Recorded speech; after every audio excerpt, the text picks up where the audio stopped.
Hi, I'm Callum from Time Valley Motorhomes, and this is the handover of an Adria Compact SP Plus.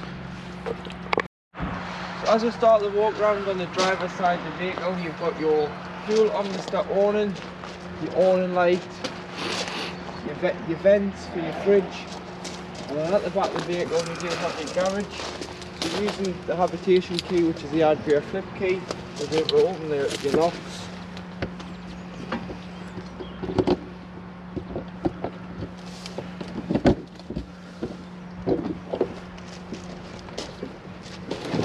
And in here you do have two drain down valves for your lines, which is your hot and cold lines when winterizing. You can just let the water out the bottom of the vehicle, and you do have your winter isolation valve here. So all this does is it just keeps the heat in on the valve, but you do have a main boiler valve on board that you need to empty, which I'll show you going further around the vehicle. Garage space with tethering hooks and a light on both sides. On the back of the vehicle you do have your high level brake light, your rear view camera, reverse camera, and a Thule 2 bike rack.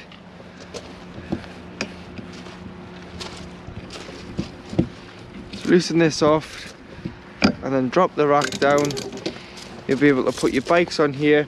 These clip through the spokes of the bike wheels and tie the wheels down to the rail, and then you have these for the crossbars, so the last bike and the first bike. And then what we do advise is that you put some sort of bike security lock around the vehicle on the rack, just to stop the bikes from being stolen. And on the bottom you've got your parking distance sensors. Coming around to the passenger side, smaller door on this side would access into your garage. The LPG locker, so this one has been fitted with gas flow from the last owner. So you've got a filler point here, so you'd go to your local LPG centre. It's a bayonet fitting. Connect the filler neck onto here and then pull the trigger back and fill until simply it won't take any more, and you'll be able to see how full your gas bottles are on the top of the bottle. Turn it on and off here. Obviously turn the bottle off before you do start travelling, and turn it on when you arrive back on your site. And then you've got a crash regulator just in the middle, so if this black nib pops out, it means the regulator's crash sensor's gone off. You just need to push it back in, and that explains it all here, and hold it for 10 seconds. And then right underneath you do have your wastewater outlet, so you've got a handle here. So this is anything that you've put down a plug hole goes into a separate holding tank, and on the way out of your site empty your wastewater. And especially in the winter you'll want to empty this so that you don't have any frost damage to the vehicle, because holding water will freeze and cause quite a bit of damage. Freshwater intake again opens with the Adria key, so take the cap off. Go and get yourself a hose pipe with some hose pipe connections, as it's mainly just a brass tap on most sites, and you'll be able to put the hose in there and fill until it overflows, or fill until you're happy there's enough water on board, which you can see off the main control panel.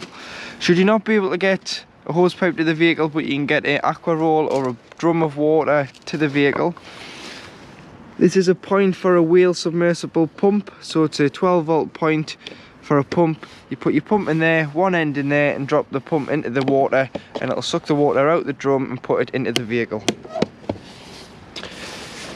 You've got your cassette toilet here. It opens with the Adria key again. Opens with the Adria key, and in here you do have your cassette, so make sure that the blade is not engaged, because it engages the mechanism, and you'll be able to slide the cassette free of the vehicle. Got a handle so you can drag it to your waste disposal point, which is normally behind or beside your toilet block. And then you can take your grey cap off,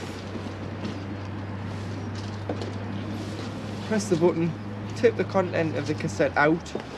Once you've tipped it out, put some water in, give it a rinse, tip out again, and then fill your cap, which is 120 millilitres of chemical of either the blue or the green, straight into the cassette, and it's good to go back into the vehicle. You can use the tablets, which is where you put the cassette in completely dry, flush a pint of water into the cassette, then drop the tablet down the toilet, which is in the cellophane sachets. But they both do the same job. Trimmer boiler, so this is just your boiler vent for when operating on gas. It just allows the fumes out. So this gives the location of the boiler. It's underneath the dinette seat. And then you do have your mains connection point. So to connect with mains power, get your hookup leads, lift the collar, hook the vehicle up first, then the sight, and do it in reverse order when unhooking, so that you're never walking around with a live lead. And then at the passenger door, you've got your diesel filler, which opens with the main ignition key, so you can fill with diesel fuel from here with the main fade key. Tyre pressures, so 5 on the front, which is 72.3 psi, and 5.5 on the back, which is 79.5 psi. You've got a toolkit underneath your passenger seat, which includes a jackknip brace and a towing eye, and your engine battery lives underneath the floor in the cab, so if you ever going to change it or charge it, this cover needs to come off. And your bonnet release is on the side of the dashboard.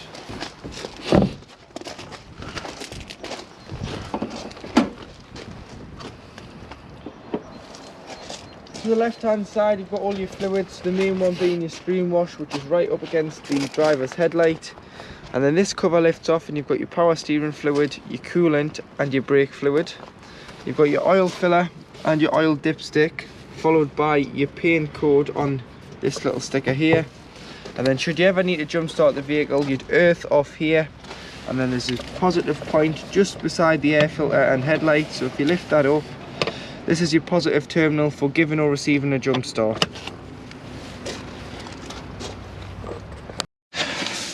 So now on board the vehicle, this is your flush touchscreen.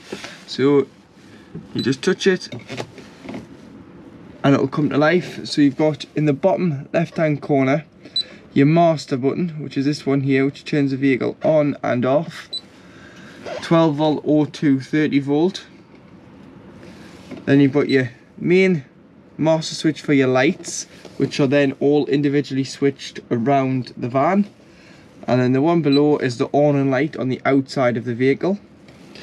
Aux is just power to that 12 volt submersible pump point. You need to turn that on to get 12 volt power to the water filler if you're filling via a pump instead of a hose pipe. And then you do have your pump, which is a picture of the tap, which should the boiler be closed and you have enough water on board, you can turn the pump on and that will pressurize the water to the taps, toilet and shower.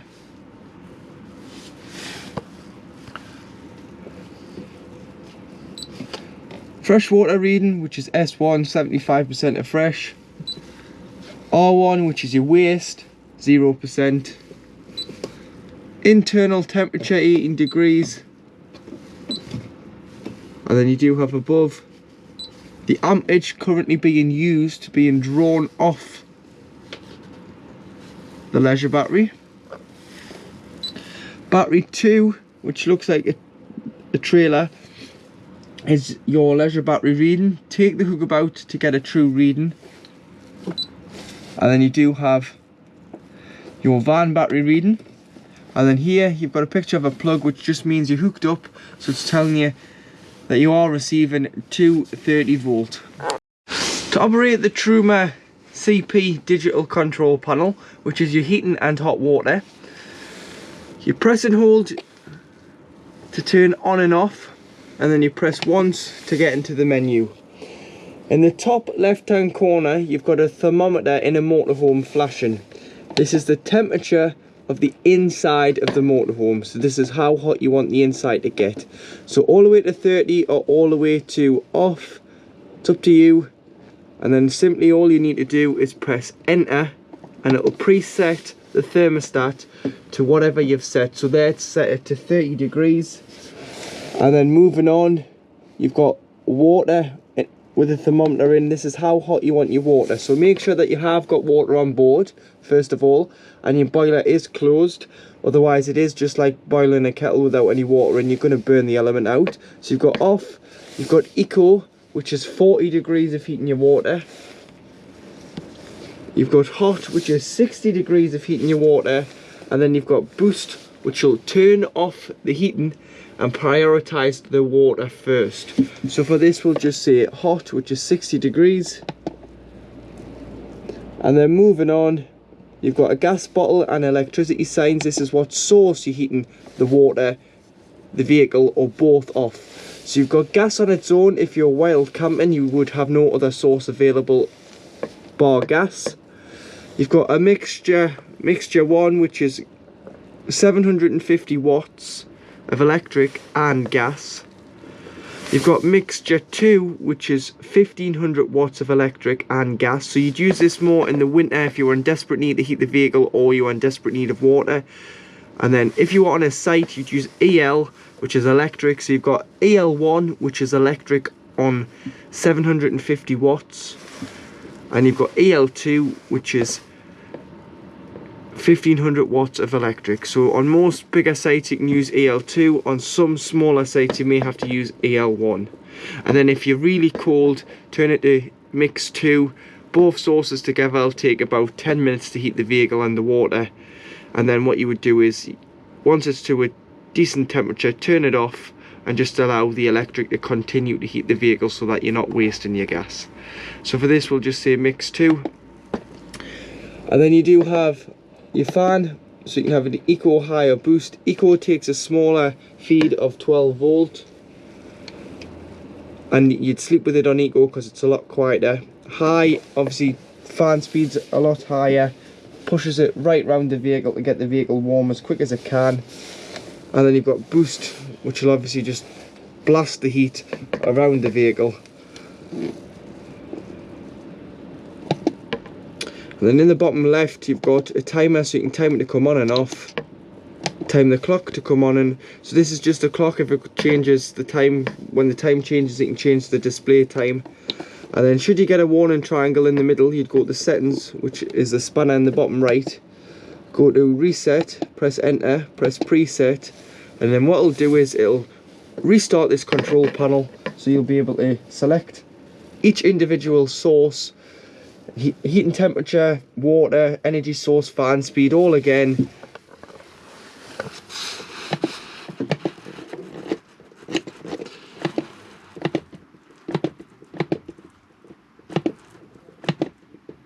Like so. And then to turn off, just press and hold for about 5 to 10 seconds. So in the kitchen area you do have 3 lit gas rings on your hob. Allow these to cool down before you put the cooker hood down. And then above you've got your extractor. So you've got one for your splashback lights, one for your extractor when cooking, extracts the smells. Push the catches in, it'll release the lockers, and that's all around the vehicle. But you do have storage above your kitchen.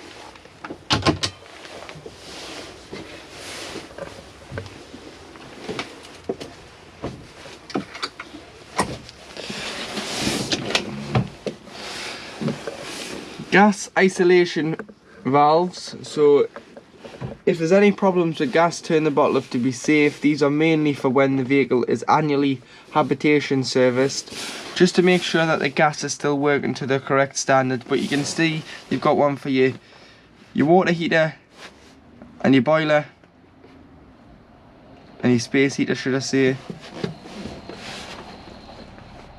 fridge, and then your hob.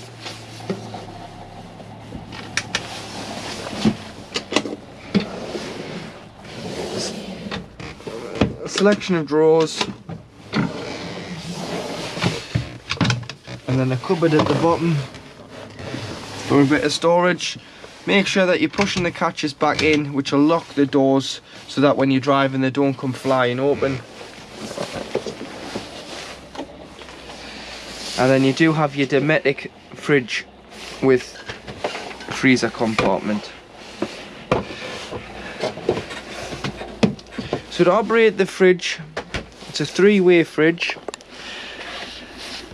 So you turn on and off here. You've got the one that looks like the plug, which is 230 volts, so this will act as a household fridge. So if you're lucky enough to keep this at home and you're charging the batteries a few days before you go on your trip, put your fridge on, and then the night before put your shopping in. That'll allow the fridge to chill your shopping, and then when you're travelling you can keep your shopping nice and fresh. So if you're travelling from a site to another site, or you're travelling from home to a site and you've had your fridge on and you've got your shopping in and it's chilled, you can go to the battery setting, which is this end one. So it's going to fail now because the engine isn't running. The engine needs to be running to give a feed off the engine battery when the engine's turned on, which keeps the fridge at the same temperature it was at when departing. So your shopping will get no cooler, but it'll get no warmer. So in the summer it's a great feature to have. And what that'll do is it basically turns into a giant cool box and keeps your shopping nice and fresh and edible, so that when you arrive back on site, you either go back onto mains power or you can turn on to gas if you're wild camping, and it'll self-ignite. Temperature this side, so 5 being the coldest. When pre-chilling, have it right up. Once you get your shopping in, you may just want to turn it down to 3 or 4 because it can freeze the fridge. And then you'll also want to, when not using the vehicle, take everything out, give your fridge a clean out with some antibacterial spray or wipes, and then on the light there's a little nib. If you push it in, these 2 lugs come out, and that stops the door from shutting fully on itself, because it does have a rubber seal on and it'll form an airtight seal, and you'll come back to the vehicle and it'll smell because your fridge has trapped that clean air in. It's become mouldy and smelly. Just leave it ajar, and air circulation will circulate round the fridge to stop the smells from forming. At the back underneath the bed, if you push and fold the stairs away to get into the bed, you do have a bit of storage in here.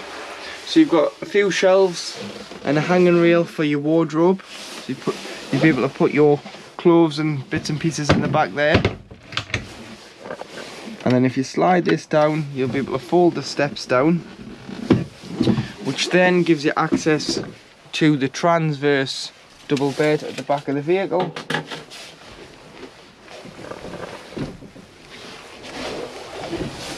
Where you do have your privacy curtain, so you can shut it off if you are using the vehicle for guests at the front, because the front does make up into a single bed. Small single, mind. 2 switches, so you can either have it on option 1, which is just pressing it once, the main light doesn't come on, or you can press it again and the reading light will come on.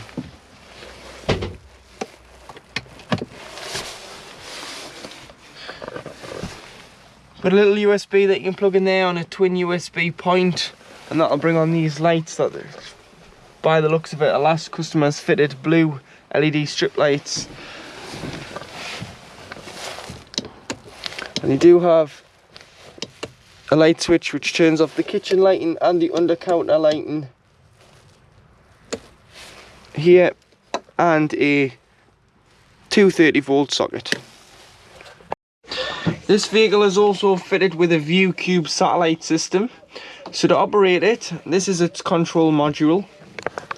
So you turn it on, and then you want to press and hold scan, and the lights should start jumping through, all 4 lights, for a few times, and you'll hear the motor on the LMB start spinning round on the roof. And all that's doing is it's trying to locate Astra 2, and then when light number 2 goes to a solid light, it means it's found Astro 2, so it's locked on, it's got a signal. You can then turn on your TV. So first of all, there's a little button here, so make sure that you don't catch it, because this is the master switch. So you've got to turn that on for the light to go red, which then you can use the control and point it down to the red infrared, and it'll go to blue, which means the TV's on. Make sure that the source is on satellite, and you should pick up a signal. and then you'll be able to scroll through your channels and use your TV. You can change it to DVD if you are struggling to find a picture. I'll pop a DVD in this side.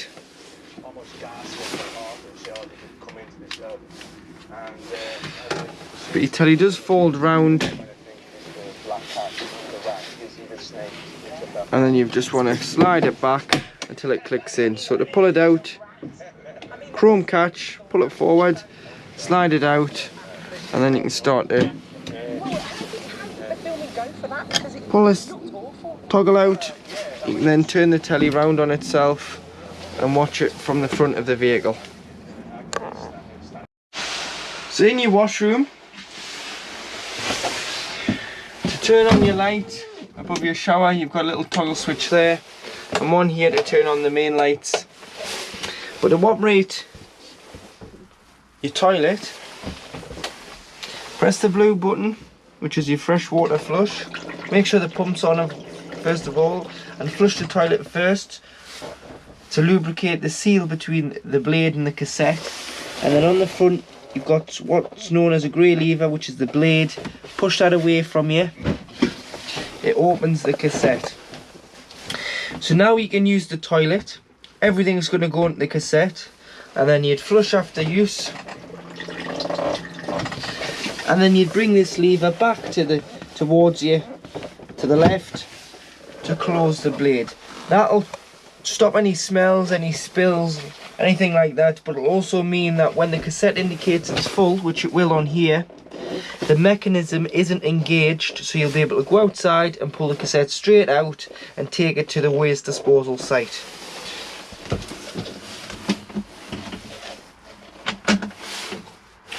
Pushing the catch, you'll be able to bring your sink down.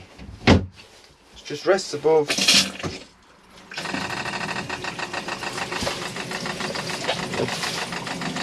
That's your water there, very hot.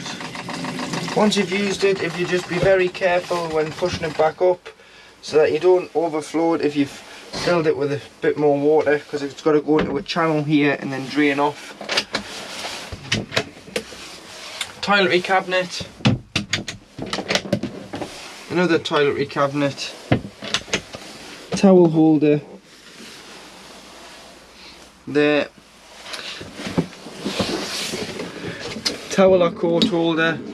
You've got your shower screens which will come round, but make sure they're tied back before you do start travelling. We'll stop them banging around. Same with this one with the turnbuckle on the top of the screen. And when you winterise, you want to take all the water out of the vehicle. So you drain the fresh, the waste, you then leave all your mixer taps open, you drain your boiler, which I'll show you in a moment. But you'll probably want to just unscrew the shower head from the hose to stop any water in there coiling up and potentially freezing. Hanging rail for towels, which also doubles up if you're going on a longer trip. What you can do is put some hangers on here and take some more clothing with you, or if you've been caught walking the dog out in the rain, put your wet coat in here, shut the door, there's a vent down there, whack the heating on and it'll get nice and warm.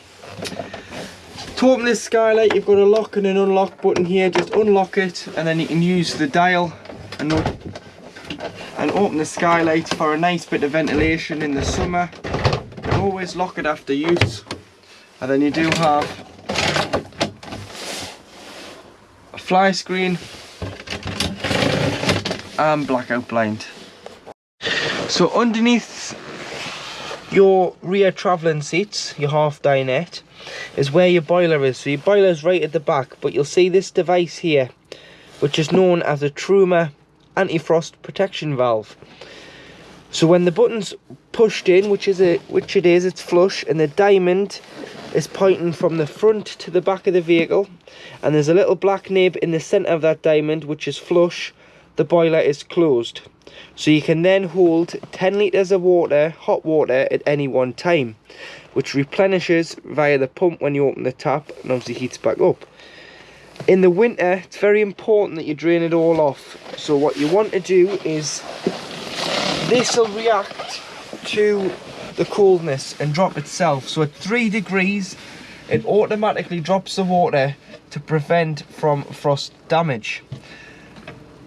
But don't rely on it, because if it ever does become faulty, you've relied on the valve and then you're in for an expensive repair. So if you want to open it manually, what you've got to do is just turn the diamond, the button pops out. You do it without the pump on, because the pump's kicking in the background here, because it knows it's losing water and it's trying to refill it. And then when you're ready to reuse it, you just turn the diamond back, push this button in,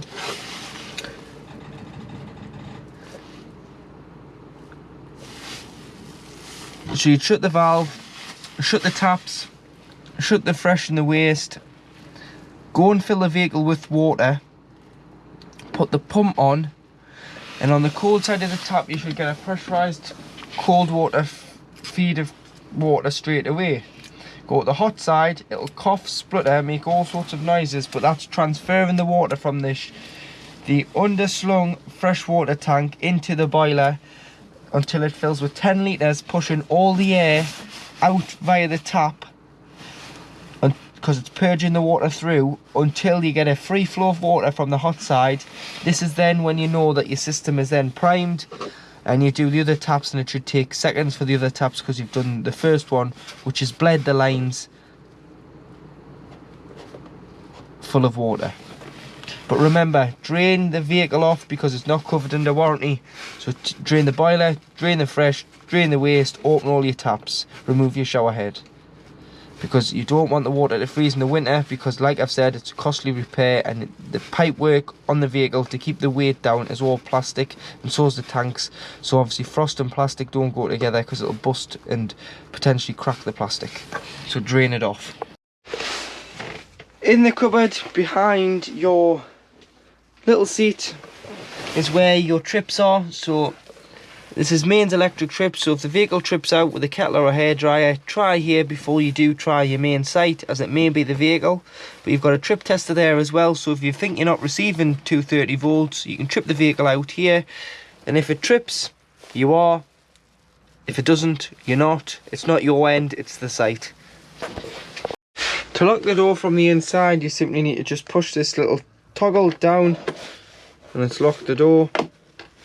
Like so, go for the handle, and you'll be able to open the door back up. In the cab, you do have your handbrake down to your right hand side, and then on the doors, you've got electric, driver, and passenger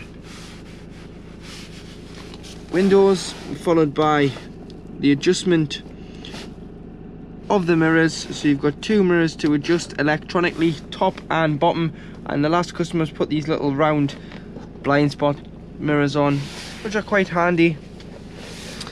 And then to block your driver and passenger doors, if you slide forward, you'll expose the magnet, and then pull the silver foil up, clips onto the door like so, and that'll black out the driver and passenger doors. On the windscreen you've got Remus car blinds, so you just pinch and slide with your thumb and your finger.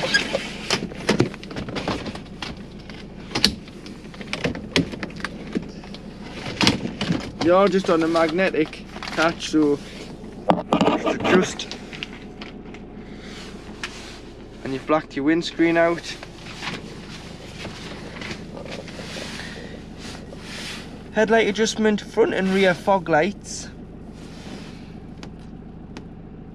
trip computer which goes through your average and instant consumption, your travelling times, your distance travelled, your range and so on. And then this side you've got your lights on and off and your indicators, followed by the stalk below, which is off at the minute. If you turn it up, it goes to cruise control. You get your desired speed and push up to speed up, pull down to slow down. If you want to turn the cruise control off because you're coming to the end of the road, a roundabout, or you've been cut up, or you just need to turn it off, you can either brake or you can press the end of the stalk, which cancels it, and then if you press it again, it resumes it to the last speed that it was set at. Below you've got speed limiter, so you can push up, slowly goes up in 1s, push and hold goes up in 5s, and it's displayed just underneath the date that it's what it's set to, and then it'll say it's off. To turn it on, just press the end of the stalk, and then to turn it off, press it again. Feather the throttle and you'll not go over the speed limiter. Floor the vehicle and it will go over the speed limiter, as it's a safety feature. Rear view cameras on all the time when you're driving forward. Pop it into reverse, so lift the collar into reverse, it'll bring on the rear view camera, which gives you a more of a view down the back of the vehicle, and you can see the bike rack, whereas if you just normally, you can just see further out. Traction control plus, which just means if you're stuck on wet grass or you're on a gravel pitch and your wheel's spinning, put that on. You'll be able to give it a bit more gas just to get you out without the ESP kicking in. Hill descent control, this button's redundant, pretty much useless on a manual. This is more for an automatic, so forget about that. You've got your hazards. Locks the doors on an evening, cab doors. Heated mirrors. 12 volt USB, 12 volt cigarette lighter, charging. Lockable glove box, another glove box there and one on the top. And then for the climate control, you've got on the outside left hand dial hot or cold. Fan speed must be on at least 1 or more for the aircon to work, which is this button here. And then you do have on the right outer dial the distribution, so face, feet or screen, and whether you're bringing fresh air in or recirculating air within the motorhome. Pioneer head unit, so turn it off from the top, press SRC to turn it on, and it'll go to digital radio, so you can press 1 to 6 to save your favourite stations on DAB or FM.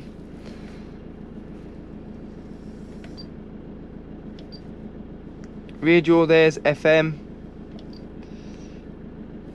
Bluetooth, so you can connect Bluetooth, so you would look for S520 DAB on your device and pair with it. You'll then be able to connect via Bluetooth for streaming your music, answering phone calls, or you can connect via a USB or a 3.5mm jack. As this doesn't take a CD, if you've got CDs, put all onto a memory stick, pop your memory stick in, and then you can read your media off the memory stick. And then you can pop your head unit, fascia out if you're leaving the vehicle unattended, but make sure you put the left hand side in first and then the right, and it'll click back in. Got a little microphone here for answering your phone calls so people can hear you speak when you're driving down the road.